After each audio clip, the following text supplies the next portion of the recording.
What's up, guys? Spin Firearms here, and don't click away because of what you see. I think this video will actually be an awesome video, an awesome topic to touch on, and touch on something that isn't really talked about. Backup carry. And I'm going to tell you guys a crazy real-life story. Now, online we hear a lot of stories, rumors, you see the news. This is an actual story from about 20 to 25 minutes away from me is where it happened. And it's actually someone that is a family friend or someone that we know personally. So this isn't something I heard from someone who heard it, from someone who heard it. This is real life. This actually touched everyone around me when this situation happened. And before we get started, hit the like button, drop a comment down below, and subscribe. So let's talk about, should you carry a backup firearm? At first you can say no. You're paranoid. That's stupid. I'm going to get into the story. Just give me a second. Well, the reason why I backup carry. Now, every day? No, of course not. Here, I'm going to give you guys a couple examples, right? When I go to work, do I backup carry? Of course not. When I'm taking my kids to the park? Of course not. When we're going hiking through the woods? Of course not. Now, what do those all have in common? Those tend to be safe areas. Now, notice I said tend. Anywhere you can go, anything can pop up. All it takes is one deranged person to be messed up, having a bad day, whatever the case may be, and losing it up here, right? So it can happen anywhere. I won't carry a backup in those situations, but there are some places I will carry a backup, right? I went to a winter carnival about a year and a half ago or so, and it was in a downtown area, right? And of course family was going, so I can't just be like, no, I won't go because it's a dangerous area. A lot of times I do that, right? But when it's family and you have things that you have to do, you gotta help people. Sometimes you have to go to bad areas. It just is what it is. So that's an example of a time that I carried a Glock 26 right here and my Smith & Wesson Shield off-body. I'm sorry, not off-body. Offside in the my left pocket. Simple, right?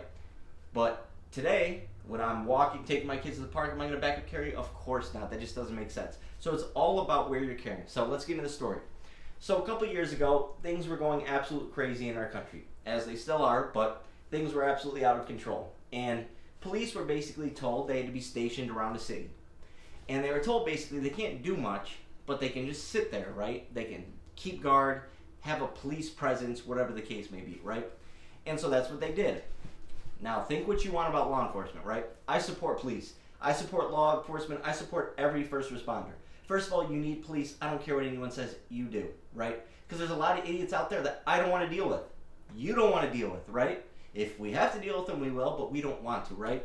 And on top of that, they're doing their jobs. If you don't want to get in trouble by the police, don't do anything wrong. And you know how I know that? Because I learned early on in my life that if I want to live life, if I want to enjoy it, to not do stupid stuff. If I want to own firearms, then don't do stupid stuff. Like, if I want to enjoy time with my kids, don't do stupid stuff. Then you don't have to worry about the police. Yeah, speeding ticket.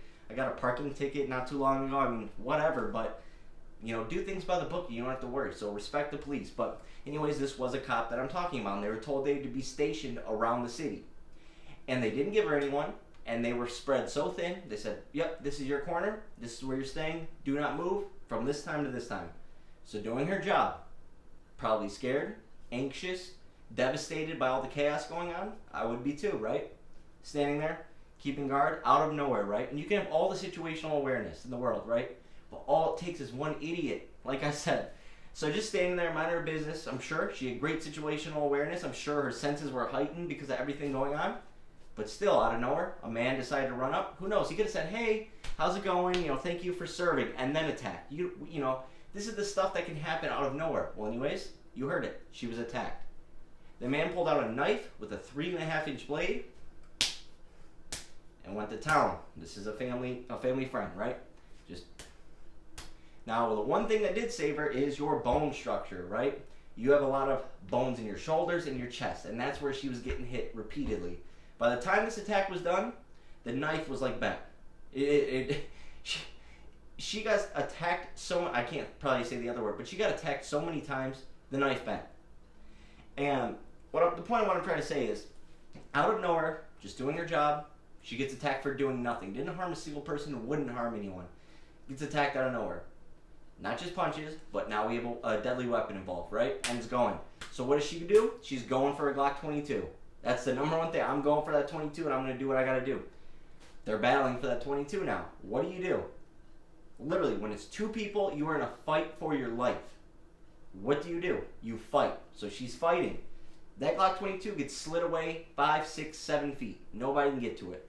I'm sure they're not even thinking in that moment. But the way I look at it is, I'm not going for that. If you push me over, I'm going for my backup. Right? If I go after that, I'm probably gonna get hit a couple more times. You might get to it first. What's quicker?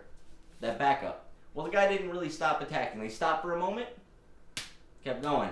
She reached down, and guess what? Out of all firearms in the world, what is my top 2 favorite pistols?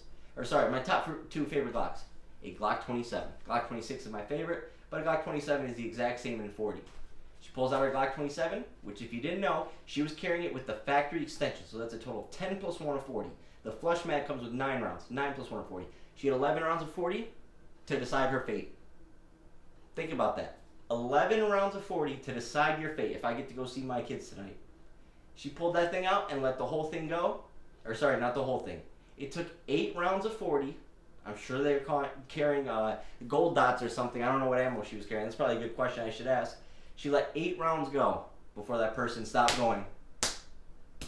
This person's miserable, can't stay wearing bathing suits, insecure, hates the way her skin looks now. And those are all reasonable things, right? Destroyed. This is all destroyed for doing her job.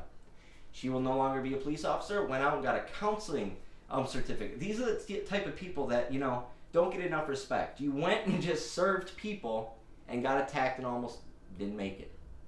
So what do? Instead of sit at home and couch and play victim, you say, you know what, maybe I don't want to be a cop. That was too close for comfort. I may have never seen my kids again. But still, I want to help. I want to make a difference. People are struggling in this world. I'm going to be a counselor. You got to respect people like that. And I guarantee you, if you asked her, should you ever carry a backup pistol? You already know the answer to that. So that is the story that's always set in the back of my head. I didn't used to carry a backup pistol, but hearing that story and being so close to home, both physically and like emotionally, if that makes sense, like being related or close to us, that really messed with me.